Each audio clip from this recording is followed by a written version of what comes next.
The first time I met Clara, my son's new wife, her smile was as bright as a summer morning. "Mom," she'd said, her voice warm, "I'm so happy to finally be part of this family."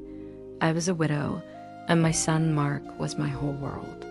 Seeing him so happy filled my heart.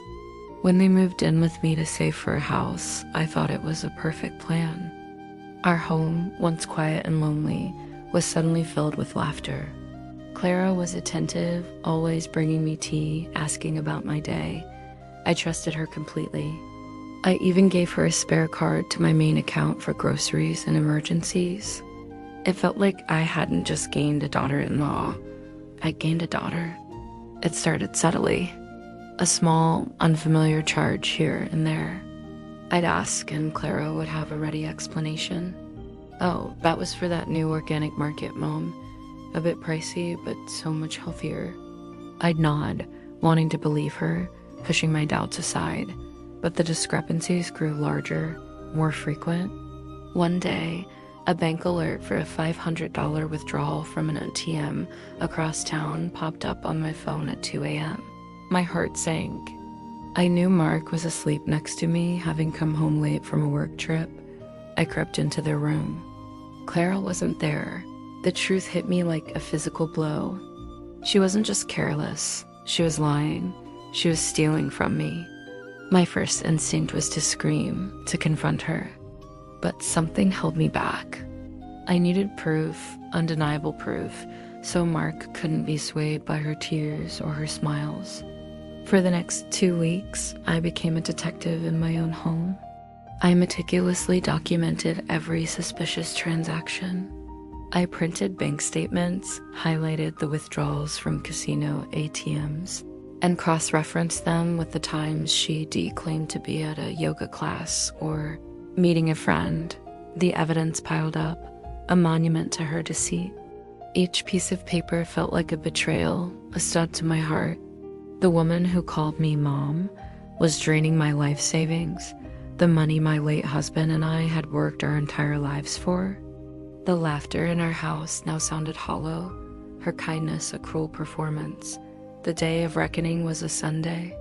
The whole family was over for dinner.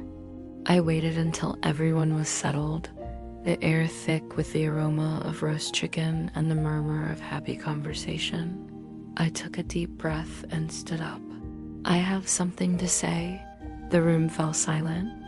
I looked directly at Clara, whose smile faltered for the first time. I laid the bank statements on the table, a stark black and white chronicle of her betrayal.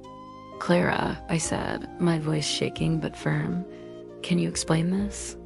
Can you explain where my life savings have gone?" Her face turned white.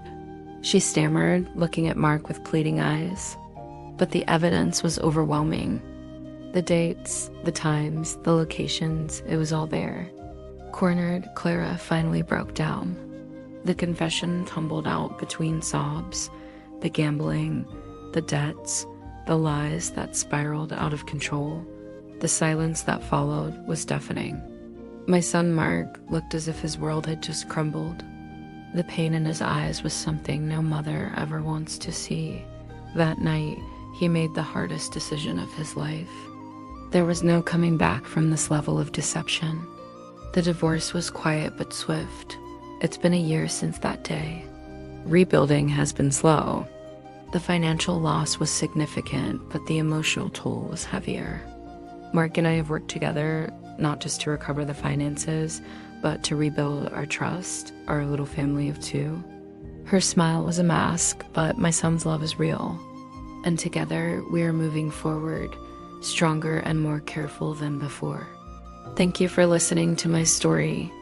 If you've ever faced a difficult family situation, remember you're not alone. Don't forget to like this video and subscribe for more stories.